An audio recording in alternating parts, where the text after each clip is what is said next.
distinguished guests, welcome to the second episode of Life on the Grid, hosted by Kobe Lambeth and Joe Samaniego. Today we have special guest Darius Goodman joining us, as well as a musical performance by Jacob Harbour. Welcome to Life on the Grid. Take a glance at the uptown Charlotte skyline from the WBTV webcam. Hello, everyone, and welcome to the second episode of Life on the Grid. My name is Kobe Lambeth from the PodiumFinish.net, and with me, as always, is Joe Samaniego. Joe, what's the latest news here at the Grid Network? Oh, it's been a busy time for the Grid Network. We've had a lot of fun. Just getting started with a little bit of successful Formula E Fest we did with Jack from Formula E Zone. Definitely want to give everyone in Formula E Zone a big shout out and thank you. It was a lot of fun. I know we had a lot of folks from Formula E Zone check out the Grid Network, and we introduced Jack to some of our viewers. It was really fun. And then, of course, Jack introduced us to Discord, which is the online community forum where people could go and chat.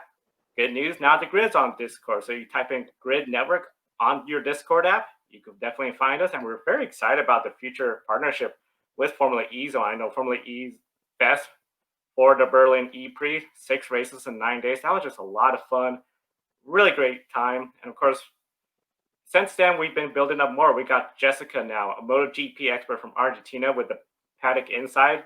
She was on our last program just last week. That was a lot of fun as well. Looking at just all sorts of passionate motorsports enthusiasts working with us. And we've just been growing a lot. Grid Network, we did our Indy 500 coverage with special programs. That took us to a new level. We hit over 75 subscribers on YouTube. Big thank you to everyone on YouTube for following us. And definitely, we just encourage everyone, support us if you can. We know it's tough times with everything going on, including myself. If you want to visit our Patreon page, that would mean so much to me, Kobe, and everybody. But the big things, if you just not able to, like our YouTube channel, subscribe to us, follow us on Facebook, Twitter. We appreciate all the support from everybody because it's just been a lot of fun the last few weeks, seeing everything really grow and thrive. Now, Kobe, I understand you're starting your senior year at UNC Charlotte after Labor Day. Last year, probably had some big plans. Of course, this global pandemic probably made all sorts of things gone a little crazy. And remote learning, we don't know how that's all going to work out. But with the pandemic changing everything, how has it affected you? Oh wow, there's a lot going on there. Where do I begin? I guess I'll just start from the top. Yeah, so my junior year was cut short, and I had to return to campus later on to pick up my belongings after them sending us home. Initially, UNC Charlotte sent us home for like 2 or 3 weeks, thinking that whatever this pandemic was at the time was just gonna blow over and we were gonna come back. But unfortunately, that just wasn't the case. Yeah. So they put us with remote learning for the rest of the semester, and I admit it was a very, very difficult transition for me because I've taken a few online classes before, but not where everything was online. Yeah, so I spent the first couple of weeks feeling very frustrated and emotional over such a quick abrupt change. I'm the type of person like I try to be open minded when it comes to change, but for me, this change it just came so fast, and we all just had to adjust on the fly. I remember talking to my peers at UNC Charlotte. They were telling me, they were feeling very frustrated as well, and even frustrated enough where it led to tears, and including myself. It was just really difficult. And then, I also lost out on potential internship opportunities working in NASCAR, which is very unfortunate because I felt like getting an internship in NASCAR would really pave the way for me to potentially work in the sport full time someday. But, losing out on all those internship opportunities, I don't know if that's going to be possible now, but we're just going to have to wait and see what the future holds for me. Yeah, during the shutdown, when they all got down to Atlanta Motor Speedway, and then they had to send everybody home, and NASCAR had to suspend racing for a while. Yeah, nothing major happened for me career-wise at all during the racing shutdown. I tried to cover iRacing, so it would seem, somewhat normal to me, but it just wasn't the thing for me at all. Yeah, and at this point, I was thinking my career could be in a lot of trouble, and it just made me really sad. All of the hard work that I've been doing, like working at the local newspaper, then learning about social media with the UNC Charlotte social media department. It just, made me feel, really defeated, and everything that I had planned it could be out the window. And then Joe, I know you contacted me, about being a guest on your stream, Grid Network. We did our first show on May 17th. I thought, it would be something, nice to try since I've done a lot of streaming with the Motorsports Mamba Hour. So I just said, why not give it a shot? Then after doing the first show with NASCAR's return to racing at Darlington, I was like, hey, this is a lot of fun. And then I asked you if I could come back another show, and then another and another. And I was like, yeah, I really like it here at the Grid Network, so I believe it's in my best interest to stay. And also, also one good thing to add to my resume, with video content, I had had some written things and social media, but adding video to it, that's really great. And also, being at the Grid Network here, it gave me hope for a bright future despite all of the tough times going on right now. Yeah, absolutely love it here. And all of the good things you mentioned happening here at the Grid Network. I'm very optimistic that we have a lot more great things coming our way. And one of the things, that really disappointed me, when UNC Charlotte had no choice but to send us all back home. I was working on a mental health project at school with my friend Alyssa, and we actually started this project in a class, that focuses on building professional development skills. And we actually met with several university. Well, I did. Yeah, I met with several university leaders before the pandemic, and the project was making good progress. Lots of good things happening, and all the pieces were starting to get put into place. But unfortunately, we had to put everything on pause because of the pandemic. But hopefully, we can resume this project together after the pandemic passes by. And even if I have to like do remote learning for my entire senior year and I don't get to come back to UNC Charlotte on campus as a student, I still remain committed to this project and I want to keep working on it even when I'm a UNC Charlotte alum in May 2021. Yeah, mental health is a real important topic to me personally. Since I deal with social anxiety, been dealing with that my entire life. And my goal, with focusing, helping college students who balance social anxiety, I really want to help other Kobe Lambeths out there, just like me. I wish I had somebody to help me, so why not, help somebody else who goes through the same thing I do because, I can be able to relate to them. And looking ahead to the fall semester, UNC Charlotte recently announced that we're going to start off with remote learning for the entire month of September, but we could return to campus at the beginning of October. But it depends on what's going on with the virus right now. If the cases continue to fall, we have low transmission rate in the Charlotte community, then we can come back to campus. And if not, might be remote learning until for the rest of the fall semester, and maybe try it again in January for the spring semester. Yeah, but despite everything going on, Joe, I plan to make the best of my senior year despite, all of the changes that nobody would have predicted last year. Yeah, all the changes, everything. None of us would have predicted anything like this. I know just 1 year ago today, I knew I was going to be making a big move from Alaska down here to Portland, but I still didn't do anything. And I know definitely for a lot of our newer fans, Grid Rankin, that was introduced back in 2015. I knew I had the idea we want to do some broadcasting, but the Grid Network didn't really materialize until 20, much later, 2019, when we started talking about maybe launching something online for everyone, for race fans. And now it's just really ballooned. And it just, I think, really shows that everything is so unpredictable in this crazy world we live in. Sometimes a crazy thing like a pandemic can end up being an opportunity for many others. But at the same time, I know, like including myself, there's other people out there hurting with this pandemic as well. Yeah, yes, sir. You bring up some good points there, and people always make fun of me because they're like, "Why do you plan out your life?" Like when I was in high school, I actually came up with a timeline of things I wanted to accomplish. I wouldn't necessarily, like call saying like plan out my life, but more so goals that I wanted to set.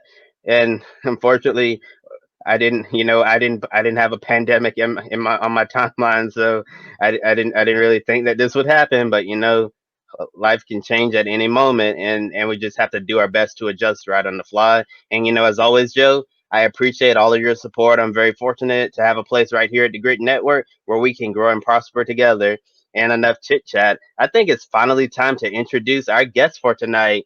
He's an award-winning sports editor and radio show host based in Atlanta, Georgia, who specializes in print journalism and radio show hosting, and he's also a contributor to App Trigger. Ladies and gentlemen, I'd like to welcome Mr. Darius Goodman to Life on the Grid. Welcome, Darius. We're so excited to have you on the show tonight. How's life going for you at the moment, man?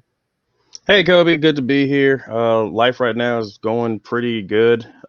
Just kind of trying to survive, not having a job and all that. So, good to be here. Thanks for having me out here, and I'm just blessed to be here.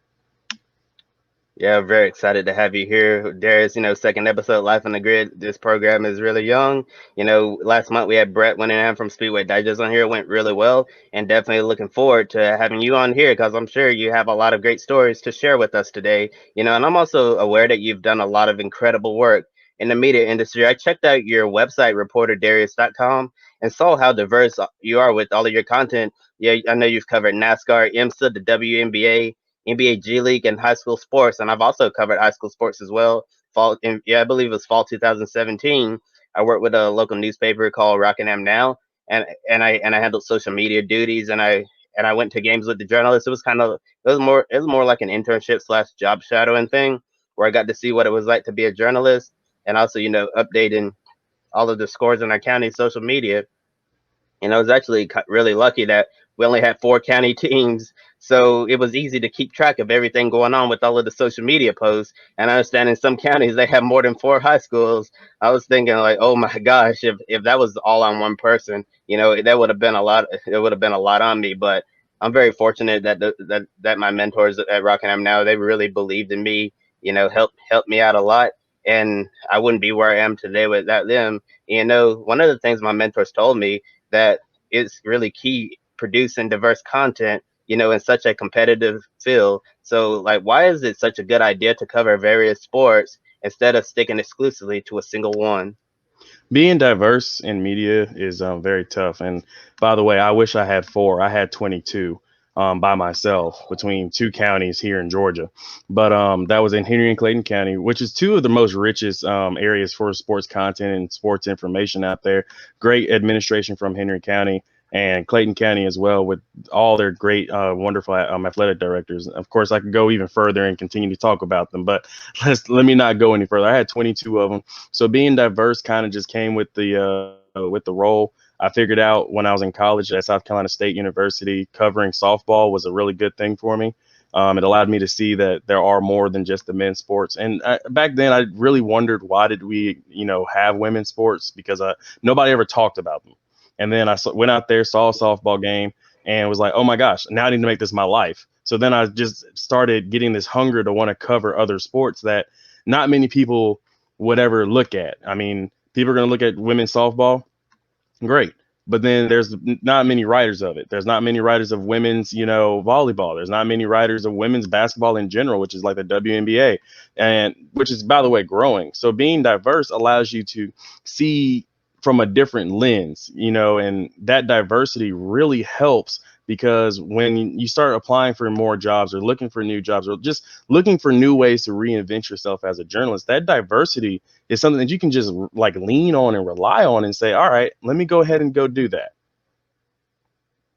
Yeah, and like when you said 22, high schools to follow in your county, I can't imagine what that would have been like. Yeah, like I said, I feel lucky that we only had four. If it was 20, if I had to keep up with 22 high school football teams, every Friday night, I don't know how, one person would be able to do that. So kudos to you for being able to handle all of that. Yeah, definitely a tough job. And then, going back to what you were saying about diverse content, I really wish, thinking back now of my early days, trying to get into media.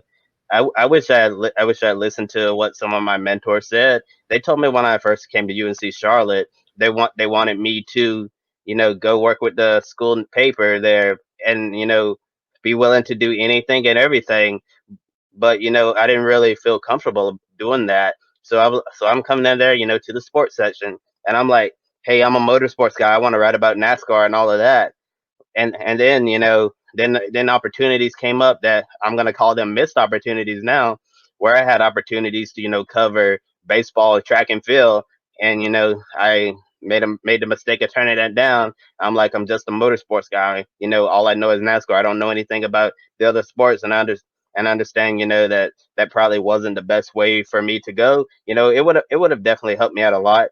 Branching out, being more open minded, and and seeing what it's like to cover other sports besides, besides auto racing and everything going on. Speaking of auto racing, we'll definitely hit that later in the program. But first, I want to talk a little bit about basketball and starting with the NBA G League. And when I was growing up as a young basketball fan, yeah, naturally I love basketball before I started watching racing, which is pretty crazy. I grew up watching college basketball, go Tar Heels, sorry, 49ers. Yeah, watch the NBA as well. Cheer for the hometown Charlotte Hornets team. And also love the Los Angeles Lakers because, Kobe Bryant was named after Kobe. So, just decided to cheer for the Lakers there. When I was growing up and heard about at the time it was called the NBA D League. Now it's the G League. When I heard that name, it seemed like a bad place, because there were a lot of negative stereotypes over about the G League and what happened to players' careers when they had to go to the G League. But it seems like over the years, the reputation of the G League has changed over the years. The players have better salaries and contracts for the players, and it's really become a great opportunity for players to grow and develop into an NBA player. And I see the two-way contracts have made a huge difference. Players are able to spend time in the G League and also get time on the active NBA roster as well. So, Darius, as the G League has been able to grow over the years, can you explain why we were able to see a shift, in like how people felt about the G League? I can tell you that from a little bit of the experience of covering the College Park Skyhawks, which is the Atlanta Hawks' affiliate team, which was the former Erie Bayhawks, of course, before they came down to Georgia. Now, I can explain to you a little bit of why we were able to see that shift. That shift occurred in the NBA G League because, in fact, the NBA realized, okay, we need to stop. Well, we don't really need to stop it, but we need to find a way to cultivate younger talent or cultivate talent in general. There's way too many. There's way too many players that are coming out of college, coming out of high school, maybe, getting ready to go to the NBA.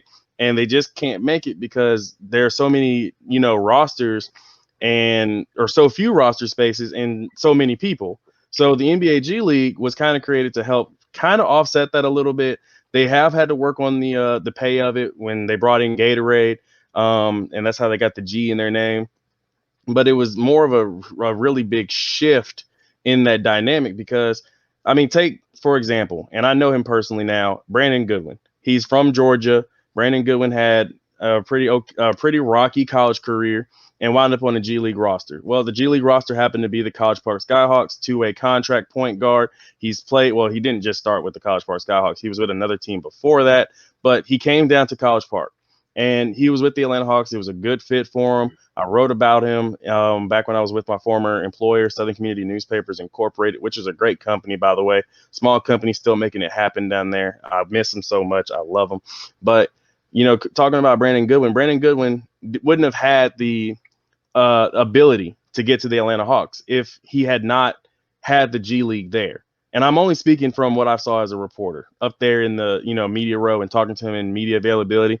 If he would not have been able to practice what the Atlanta Hawks do, most G League teams run the same offense and defense as their main roster counterpart. For the College Park Skyhawks, they ran as close to the Atlanta Hawks' playbook as they could. And Brandon Goodwin, being a point guard, had to run that offense.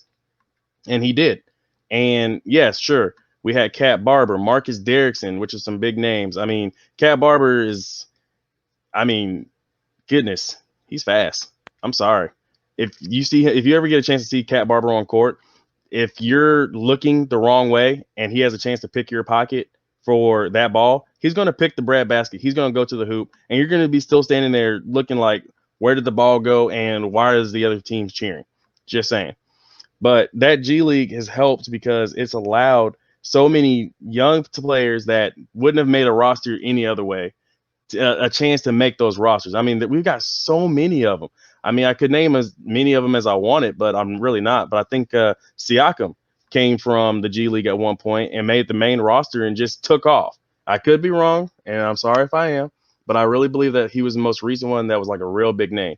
Brandon Goodwin signed a multi-year contract with the Atlanta Hawks after playing in the G League for half the season. Literally got to the main roster, signed a multi-year contract. The man is now on the main roster of the NBA Hawks. He can literally come down to the College Park Skyhawks and teach somebody, how to get to where he's gotten. He's took the longest way possible, and the G League helped shorten what probably was going to be him having to go to Europe, over to Europe to play. do a bunch of that, overseas training that a lot of them have to do. They were able to do it right here in America in the NBA G League. Yeah, and it's really good to see how the G League has changed over the years. Early on when I was a little boy, G League had that stereotype like you go to the G League and your NBA career is over. But now it seems like they have a real good system in place to ensure that those players are given a great opportunity to develop, and spend time like you made. It was you brought up a good point where the Atlanta Hawks G League team that they run the playbook as close as to what they're doing in the NBA. That's going to help as well. And then you mentioned Brandon going, about being able to go back down and help, and help those players get to where he's gotten, really great. And it's funny you mentioned Cat Barber because I remember being a Carolina Tar Heels fan. Whenever we played NC State, Cat Barber was always the one player, that we had to stop. And always had a lot of respect for Cat Barber's game. Yeah, and in my area, I'm in Reidsville, North Carolina, and it's just north of Greensboro. So we got the Greensboro Swarm, the G League team. Yeah, definitely would love to check out a G League game someday. Yeah, I haven't been able to go to a professional basketball game yet, so definitely on my bucket list. But in general, it's just so good to see the G League, being a great place for those players to develop and hone their skills instead of having to go over to Europe, like you mentioned. And I do think that you're right about Pascal Siakam of the Toronto Raptors. Coming from the G League, he was when he was drafted. Towards the end of the first round, I forgot what year it was, but he was just a raw prospect. And then Siakam, he was able to develop and become the NBA star that he is today. Been one of the leaders of the Toronto Raptors. I know when Kawhi Leonard left Toronto to go to the Los Angeles Clippers, everyone was saying, "Is Pascal Siakam going to be able to carry this team?" But and based on his performance this season, seems like Pascal Siakam is definitely heading in the right direction. And going now shifting gears towards the WNBA. I'll admit that I'm not really familiar with the game over there, but I'm aware of some of the players, like Dana Taurasi, Sue Bird, Candace Parker, Skylar Diggins-Smith, Maya Moore, who's doing really great things in the community, and others as well from watching the United States Women's National Olympic Team, and also can't forget Sabrina, who was the number one overall pick in the 2020 WNBA draft to the New York Liberty, and she was mentored by the late Kobe Bryant. With Kobe Bryant, one of my childhood idols, and mentioned earlier in the program, my mom even named him after me. I mean, he named me after him. Let me correct that. And it was definitely, a big shock losing him in that helicopter crashing. It was just his birthday recently, and it still doesn't seem real, but it was really nice to see all of the tributes online to Kobe Bryant. And when I was looking on the internet, I saw quotes from various WNBA players speaking so highly about Kobe and what he did for women's basketball. Darius, like, what were some of Kobe Bryant's biggest contributions to women basketball and women's sports in general? I'm sorry, Kobe. Some of his biggest contributions. I mean, he was one of those guys that supported the WNBA wholeheartedly and honestly. Um, if you remember seeing, Kobe would always wear a WNBA hoodie. He wanted his daughter to go into the league. The WNBA embraced it. They wanted him. They wanted that support. I mean, just that support alone. I'm sorry. I know it sounds like I'm just saying really just one thing. The one thing that always stood out to me was always a support factor because nobody. This is going to be tough to say because there's a large majority that will tell me I'm wrong, but nobody truly gave the WNBA the time of day back then. Um, and Kobe was there for the WNBA, and it opened that discussion for what could be done more. They recently signed a brand new, collective bargaining agreement, which is giving the WNBA more money. The players, it's just so much that Kobe was able to do. Opening the discussion was one of them. Supporting the WNBA was the other part. And three, girl dads, man. I just gotta love me some girl dads. I'm not a dad yet, and I'm hoping down the road when I'm again back working and of course find the love of my life, one day I'm gonna be a girl dad, and I'm gonna hopefully be able to, empower maybe something, or just get a fraction of what, Kobe was able to do as a man for an entire league, or just for my daughter, down the road. Cause I don't have any kids. I ain't got none on the way, but down the road, I mean, hopefully one day I can do that. Yeah, yeah, definitely. Well said. Well said. Yeah, Kobe Bryant did a lot for women's basketball and women's sports, and definitely, brought up. I remember, the journalist who works at ESPN, when she told that Kobe story right after he died, about being a girl dad. That was so powerful. I remember on social media after that, saw a lot of men who are fathers to, who all have daughters. They were talking about how so proud they were being a girl dad, and definitely for myself, when I'm able to, get my life set up, when I'm able to have a full-time paying job, have a place to stay in my own car, and have enough in the bank account, like you said, find the love of your life. It would be, really nice to, become a father and become a girl dad. And like you mentioned, try to teach them. I want to teach them the mama mentality and all of that. And if they want to play sports, encourage them, that they can be very successful and do whatever they can to, reach all of their dreams, because Kobe Bryant, he never gave up. And Kobe, was a workhorse. He worked, and that's one of the reasons why he ended up being one of the greatest basketball players of all time, both on and off the court. Yeah, and that was a real fun discussion about journalism and basketball. Yeah, and the two of us been talking for a little while now, so I think it's fair for me to take a step back and allow Joe to have some time to chat with you. Great discussion, though. I know just sitting back learning a lot. Now, one of the things I know Kobe had mentioned, sports journalism, you got a lot of experience, and then you just share a lot, especially covering high school basketball, women's sports. I think that's really wonderful, especially when it looks at like motorsports. We don't see a whole lot of women in motorsport racing. I think that'd be really great to see more journalism coverage of that.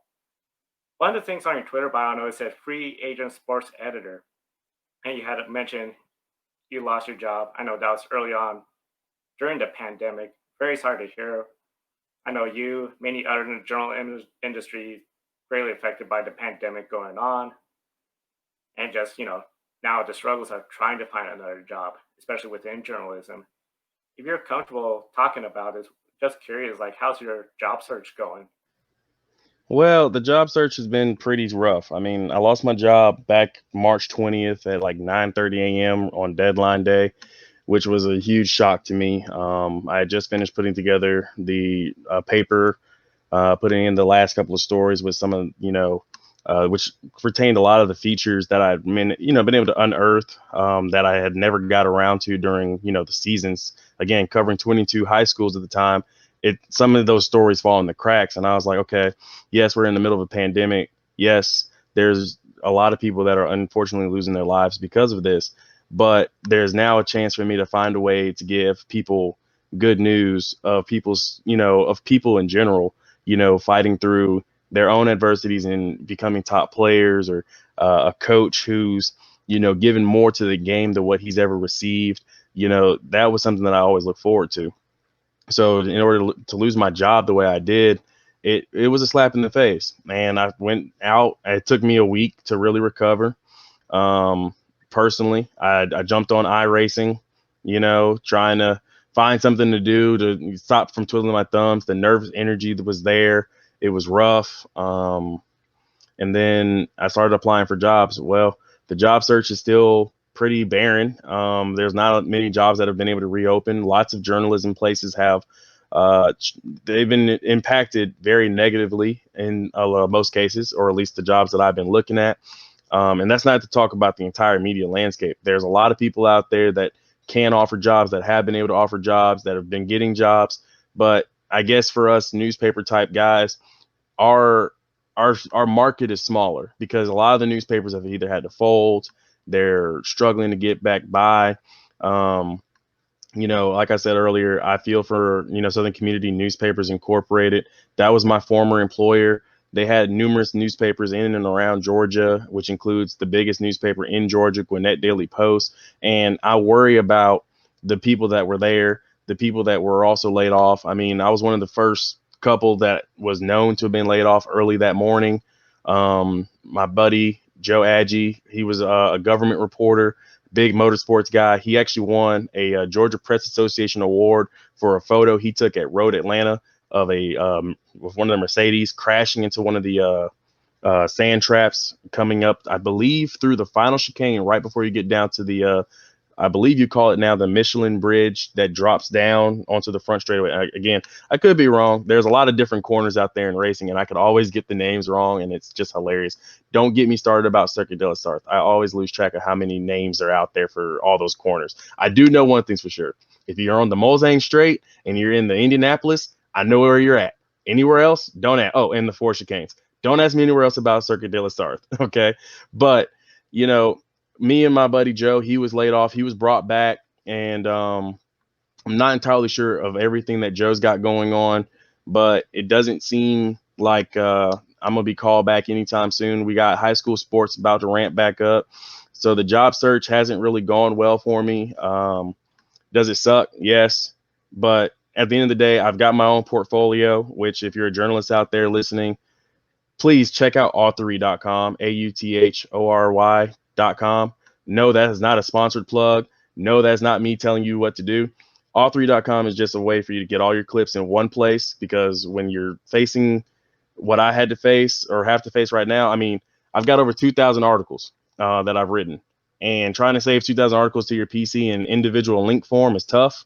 So R3 helped get all that put together, and they did it in less than 48 hours and got it right. So I'm happy.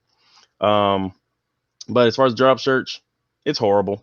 I'm waiting at this point. I'm just praying that something will happen where I can get to a job and contribute to what would be my future coverage home, or even just get back to where I was, which was in Henry County. I mean, I miss it, and Clayton County, I miss it. And I want to tell the stories of the young athletes, of the athletes in general. I want to tell those stories because those stories mean more, because it also can lead, and I guess it can lend to what would be the history. It might be something minor, but maybe one day down the road, if we're not, flying in the sky, right? Maybe a library will have an article of one of the people I've talked about, and they'll just have it, and they'll look at it, and be like, wow, that happened back then. That's historic. Yeah, I hear you. It's something where it is rough out there. I know I'm job searching as well myself, and it's been really tricky, especially moving out of my home state of Alaska, now in Portland, Oregon. The pandemic has just made it really tricky and hard for everyone. I know you mentioned about your portfolio. That's really good to have. You seem like very talented and very passionate about the journalism that you do, especially the telling the stories. Because I think it's one of the things you bring up is it's very easy for a lot of people to follow the stories of NBA, Major League Baseball, Major League Motorsports, but the high school sports, I think that's really there's a lot of potential there. A lot of people that are up and coming to be bigger and better players up ahead. With everything going on, I know as difficult as it is out there, for all the aspiring journalists out there, do you think this will put a damper on their dreams of becoming a major reporter? Honestly, I don't. I mean, I came from South Carolina State University, where a lot of it I had to make it on my own, especially we were a new department. So a lot of that you had to work on your own and figure out what you could do. So I guess for me, if I was still an aspiring journalist, this shouldn't put a damper on things. I've got some young friends of mine that I know of, like Nia Sapp, who has done really well. She's got her own little podcast going with Malik, I think it's the Nia. Geez, I forgot the name of their podcast, and they're going to probably beat me up for it later. But they got their own little podcast that they were doing that's doing amazing. Honestly, it's doing numbers by itself, and they were young people. Nia's got some on-air broadcasting experience. Malik's got his writing experience, a little bit of radio. But if you've ever got a dream, I honestly say just go chase it. Journalism is one of those jobs and one of those career fields where you can make something out of nothing as long as you have the determination and the will and the drive to make it happen. And that's what I've, want people to understand. I got laid off from being a newspaper reporter, and I went and opened my own podcast that got picked up and put on the radio down here in Georgia. And that took only a week after being laid off. and I'm still not making a lot of money, granted, but I have a radio show now. And that's because, in fact, I found a way to pivot. So find your own way to pivot if you're an aspiring journalist, because I mean, we have so many things that we could do within this field. And if you think that, oh, well, journalism's out, I guess my degree means nothing, you're dead wrong. Go look. There's numerous opportunities out there. I mean, honestly, if I were smarter, I would have probably tried starting something like this show that I'm on now, you know, if I was smarter. I'm not as cool as the guys that run the show, Joe and Kobe. Okay. First of all, I'm not as smart as you guys. You guys are amazing. But it's like if I was smarter back then, I would have started something like this. But I got a radio show, and that's pretty much all you got to understand. Do what you can to make your dream become your reality. And I'm still chasing my dream. I might be sitting at home playing on twitch.tv, but guess what? I'm still out here and I'm still working, and I'm going to find my way back into the field. I just gotta wait. And I'm telling you now, wait on it, because you're going to see my name again out there in some newspaper, on some website, somewhere. I'm going to make it back. Please understand, we going to make it back. I hear that. And you bring up a really good point about pivoting, changing. I know earlier I mentioned Grid Network wasn't really something, it wasn't a big master plan. It was sort of, okay, this is a area where we could start growing, and it's been really surprising. And definitely, you bring up a really good point about that change. Now, one big changes we're seeing in journalism is digital media versus print journalism and the debate around that. With the pandemic, and especially the forcing the industry to cut jobs, the final question I guess I have, in your opinion, what's the future going to be like for the journalism industry? I hate to say this, and it goes against every single being of me, because I know somewhere my professor one day might hear this, and he still has my number. He could either call me, he could either email me, because he's got all 5 of them. Print journalism is one of those things that is on the decline. So we've all got to try to find a way to go digital. We've got to find a way to make more money off the digital product rather than we do as the print product. Now, do I still want a physical newspaper delivered to my house to see the headline and see my name in a printed byline? Well, of course. I mean, I've got stacks of, copies of Henry Herald and Clayton News Daily here in my house that just has my name. I mean, I was sending them to my grandmother, who, still kicking, still working her tail off at 80 years old.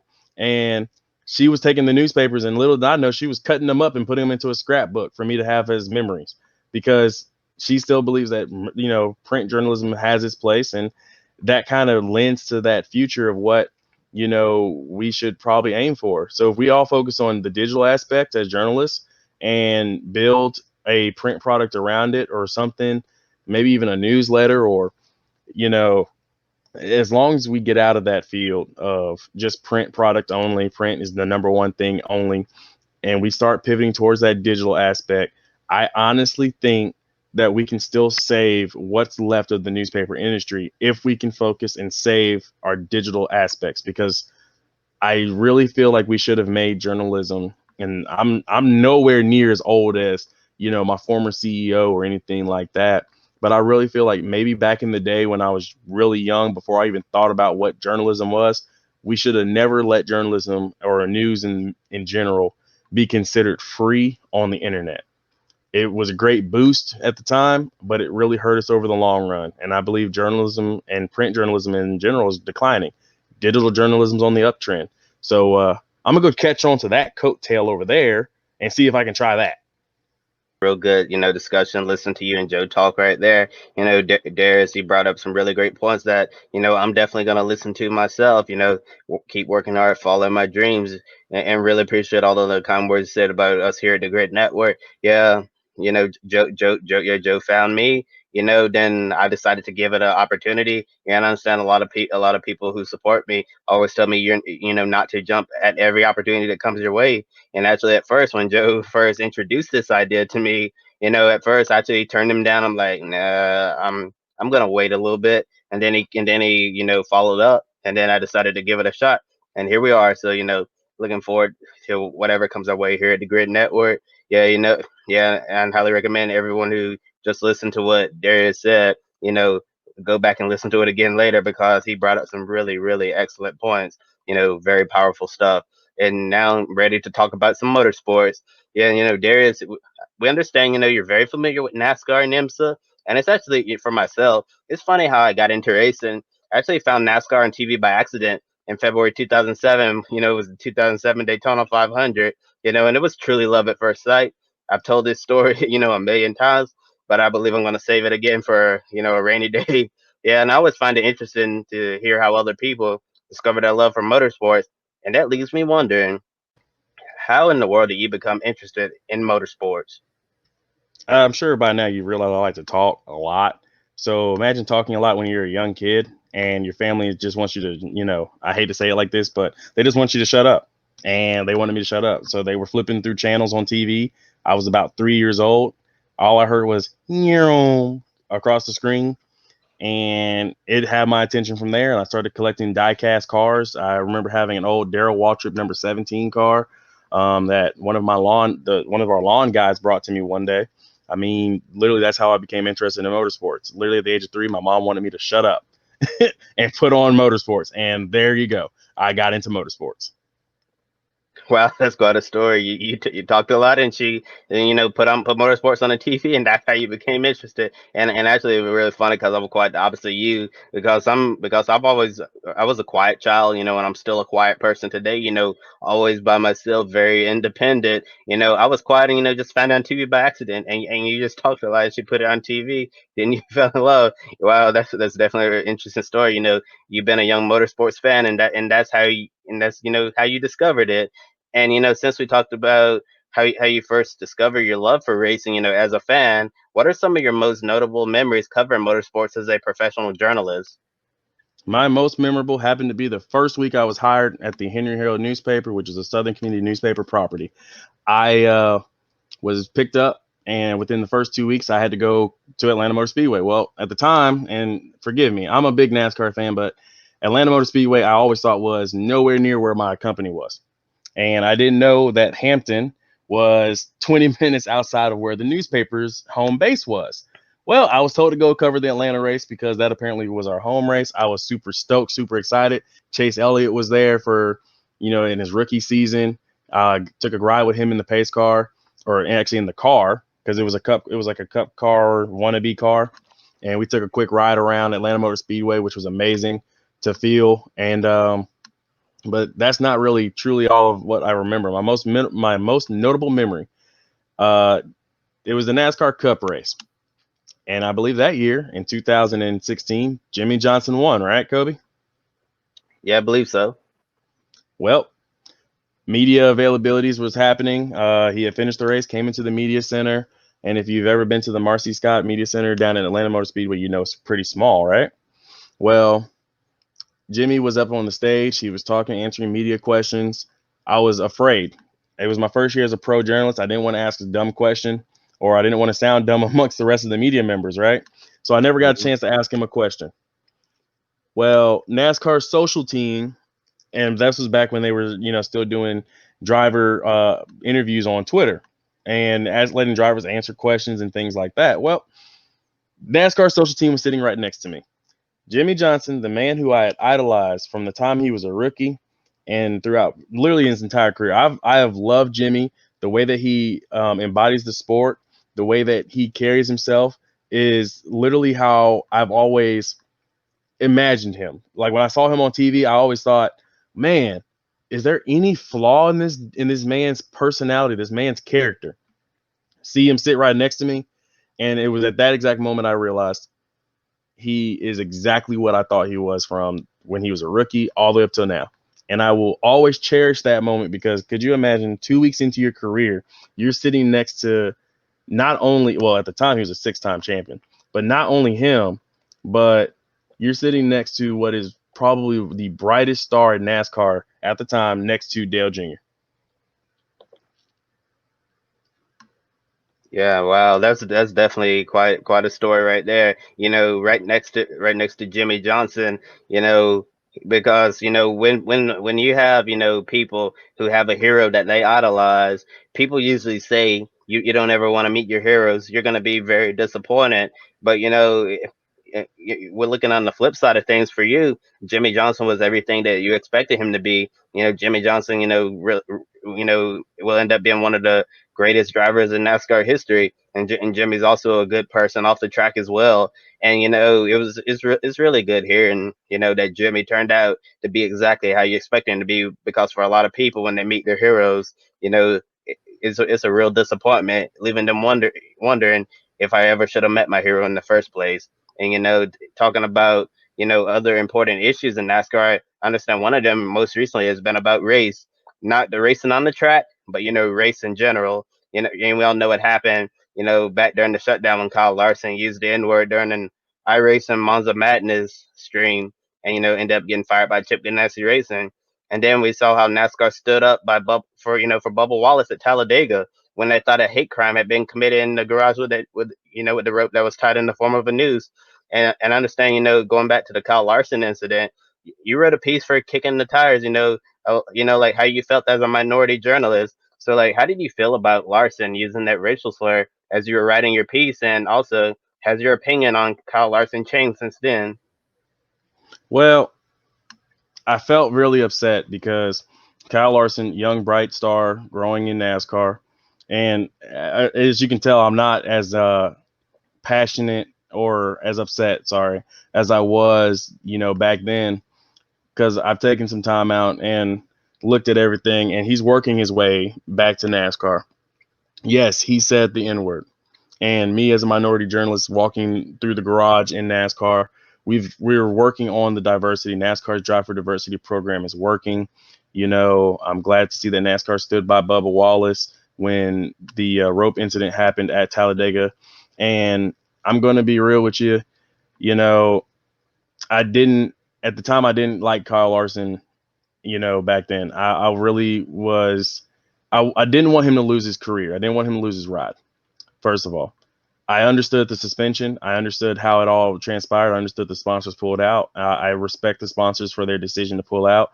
I'm a member. I don't eat at McDonald's, but I've got friends that eat at McDonald's. And if they would have stuck by him, I would have told him, hey, just stop eating at McDonald's for a while. Let them know that you didn't appreciate the decision. But now that time has passed, Kyle Larson has worked his tail off in the Dirt Series. He's completed NASCAR's reinstatement program. He's suspension program, or what is it? Sensitivity training. There we go.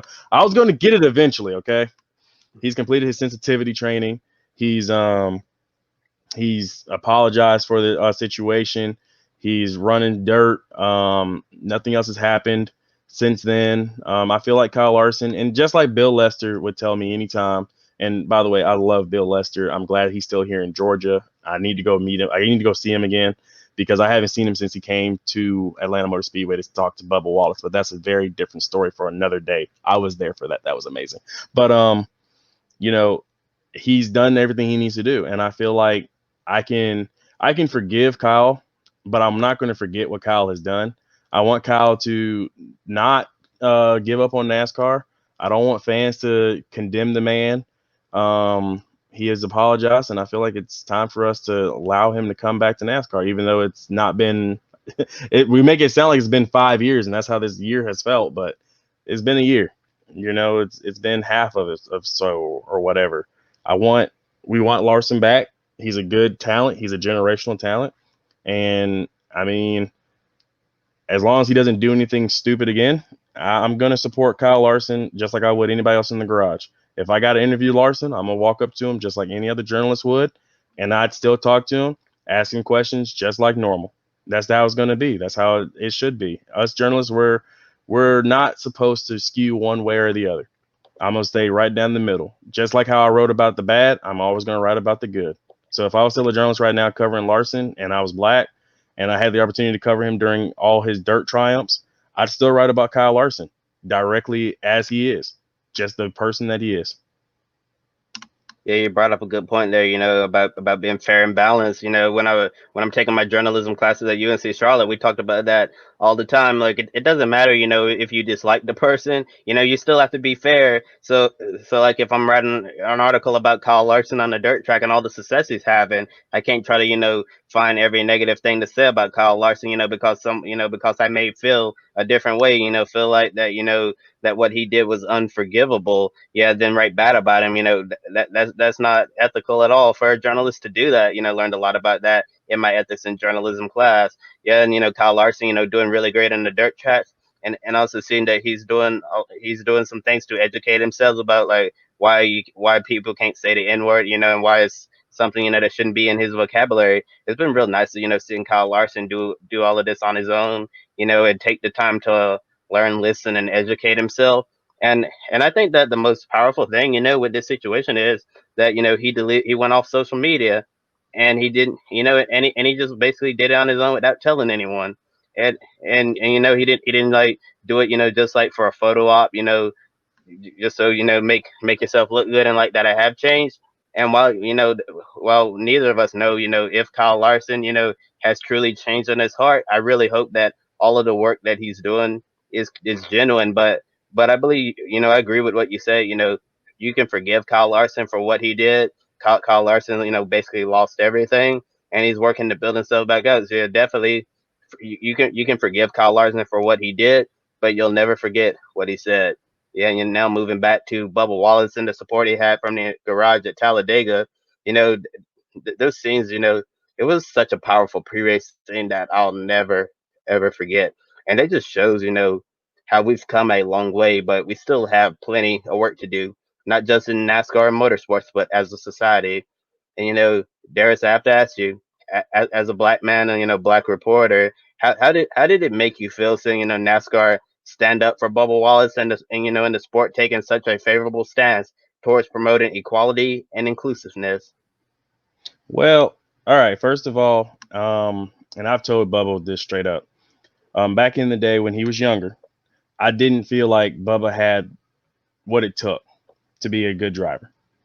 And whether it be the equipment or whatever have you, I thought Bubba was not going to be as good as I wanted. And it's only because I put him on a high pedestal. I put him up there because I wanted to be a NASCAR driver when I was younger.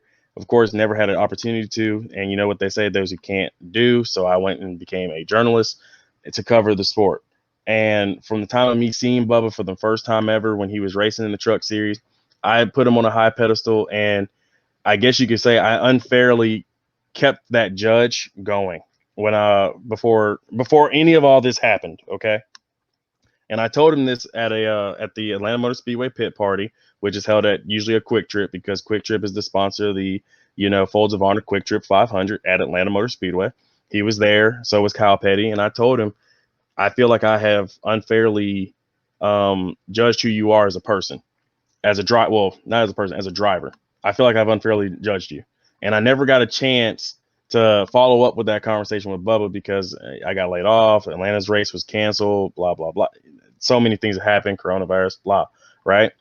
But ever since that day of me talking to him, and it never showed in my writing, but ever since that day of me coming clean with how I was as a person and embracing what Bubba can do for NASCAR, I felt like something was going to change eventually within the sport that would probably bring more towards that diversity, equality, and inclusiveness. And it kind of sort of happened, and almost overnight. Bubba asked for the Confederate flag to be taken away from the NASCAR events. That was great. I was happy to see that because, I mean, maybe I always was just so enthralled by how NASCAR is because I'm more of a big fan than I am a journalist at times, and I just really just love the sport and I want the sport to succeed. But for me personally, I've never saw what he saw. And he's the one that's usually out there in the garage, in the infield. He's the one that's in the motorhomes on the grounds. He sees more than I do. And seeing NASCAR stand up for him with that rope incident in Alabama, his home state, sure, it was a mistake. Whatever. Everybody, we all going to jump to the conclusion. We're all going to jump for it. We're all going to make sure that we protect who Bubba Wallace is. And Bubba represents so much to not just NASCAR, but to the African American community. I mean, I honestly didn't want Bubba to have that happen. I never want Bubba to have that happen. I never want any African American man or anybody of any other ethnicity that has faced some form of racial inequality to have something as bad or as dangerous or as as powerful of a statement without even making a word, you know, in your face, just be there, So for NASCAR to rally around Bubba Wallace, that was huge to me because I've been a fan of the sport for so many years. I'm 27 and became a fan when I was 3. That's 24 years of me loving NASCAR, and to see them, rally around one person, one man within that garage to come together in that way was amazing. I had my grandmother. She was watching TV with me. And again, she's 80. She's lived through the civil rights era. She's lived during Martin Luther King's time, right? And she didn't know what was going on, but I told her. And of course, with the broadcast from the guys up in the studio explaining what was going on, the way that everything was packaged together, to see how not just, Bubba was there, Richard Petty was there, we've had, it was so much. And that favorable stance towards equality and inclusiveness is great. I like seeing NASCAR embrace the LGBT community. I believe we're going to start seeing, transgendered individuals working on pit crews. We're going to see, people being open about who they are, not having to hide behind a veil in order just to, get by and be included in the sport. And it's great to see that NASCAR has brought all this together, because honestly, NASCAR was behind, and it took many years, but for NASCAR to understand that they were behind, and then in almost a chain reaction, growth spurt, honestly, it's just like it just happened out of nowhere. They finally woke up. They said, we need to be more inclusive. NASCAR's pride logo, if that was real, and again, I've been so far out of sports ever since being laid off. I've been trying to step back, but it's like, to see that happen where they've included, Bubba in the conversations. They're putting more spotlight on that, Richard Petty number 43 with Bubba Wallace. They're pushing him a little bit more within, merchandising and their digital content. We've got African American pit crew members. If I remember correctly, one of them was a Daytona 500 champ with Austin Dillon a couple of years ago. It's the fact of the matter is that we're growing as a sport in NASCAR. And honestly, if you're not on board with what NASCAR is doing to include everybody as a fan, then you've got to understand, you've got to get with the times. You need to come here to NASCAR and understand that we're going to embrace who you are. And I still want to race Bernard Pollard Jr. in iRacing because, oh my gosh, I really want to race him at this point. Yeah, definitely. It's been a welcome sight to see NASCAR, stand up for equality and inclusiveness. And as you mentioned, all people, we want them to be able to feel comfortable in their own skin. And we want all of them, to feel like that they can come to a NASCAR race and they don't have to hide who they are, and they can feel comfortable. And actually, I had some of my friends who are black, and they told me, as soon as NASCAR banned the Confederate flag from its facilities, and everything else going on, progressive in NASCAR, they were asking me. They were like, "Hey, when can I go to a NASCAR race with you at Charlotte Motor Speedway for the Coke 600 or the Roval?" Yeah, and I was like, "Really?" And I said, "Yeah. I've always been a little nervous, to go to the NASCAR races because of the stereotypes with the type of people who they think are at the track, so they feel like that they're not going to be welcomed at the track. So with NASCAR doing everything, like you said, they were behind for so many years, and they're slowly starting to catch up. And I feel like 10, 15, 20 years from now, we're gonna see a different NASCAR than we see today. And I believe all of the hard work, going on right now, and Bubba Wallace, being a leading ambassador for NASCAR right now, I think it's certainly going to be a wonderful NASCAR of the future. It's not just going to be NASCAR for some; it's going to be NASCAR for all. Most definitely. I can't wait. And they need to make sure they continue to keep embracing what is their younger generation as well. And I've talked with a couple of people within NASCAR about it. I had a feeling that we needed to get younger. Our sport was getting older. The sport needs to get younger. And with us getting younger, we also need to become more inclusive. NASCAR's hit the nail on the head with that. And we also need to work on bringing more African Americans into the sport, because NASCAR isn't racist. Well, a large majority of NASCAR wasn't racist. Let's say that, because every time I walk in the garage, I'm always greeted with respect, and respect given is respect, received. And I always give it back to how people are. Atlanta Motor Speedway has always, taken care of me. I've been at Talladega Super Speedway. I was at a hotel that was down there. I didn't feel like I was ever in danger. So as long as NASCAR continues to keep growing as they are and going in that direction that they are, I'm looking forward to what NASCAR can be in the future. And I'm ready and excited for what will be next. And I really, really can't wait to talk to Bubba again, because I feel like I probably need to clarify some of the things that were said back during AMS's pit party. It was nothing bad, but it felt like it was a open-ended conversation that just never finished. So I'm hoping to hear from Bubba again. And if you're not aware, Bubba Wallace likes Mario Kart. Really interesting, very exciting stuff. I know we're just about out of time. Kobe, any last words before we go? Yeah, you just want to thank Darius, for coming on here, second episode Life on the Grid. As I mentioned, very very young program. You said a lot of inspirational things, that I'm definitely gonna take away from this conversation, and try to put in my own personal life and professional life. It's just a lot of good things. Very very educational. I learned some things, especially like during the basketball and journalism topics. I didn't really know a lot about some of the topics we were talking about, and it really educated me. So now I have a better understanding of what's going on there. And Darius, I just want to wish you the best of luck in your job search and hope everything works out.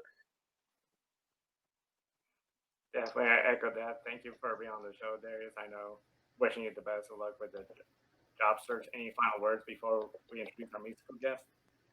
Thanks, Joe. Thanks, Kobe, for allowing me to be here. I can't wait. I hope to see more of Life on the Grid, too. I'm looking forward to it. Y'all can always call me back.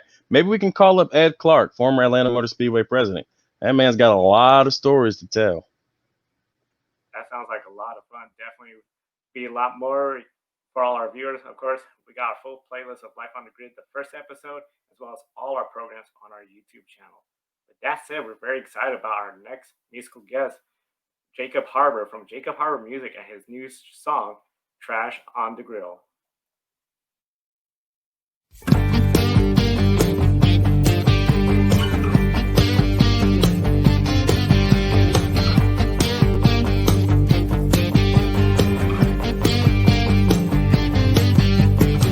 Foot on the floor, hands on the wheel, tacking 9,000 men on one thrill.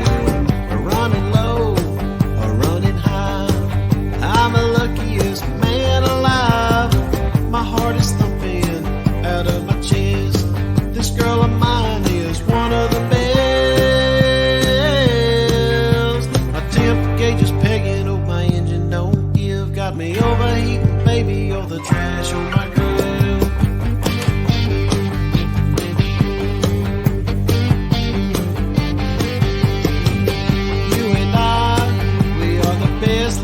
The super speedway we call life. Grab a gear, have no fear.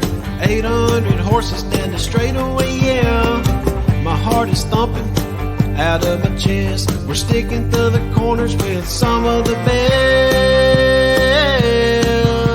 My temp gauge is pegging, oh my engine don't give. Got me overheating, baby, you're the trash on my grill.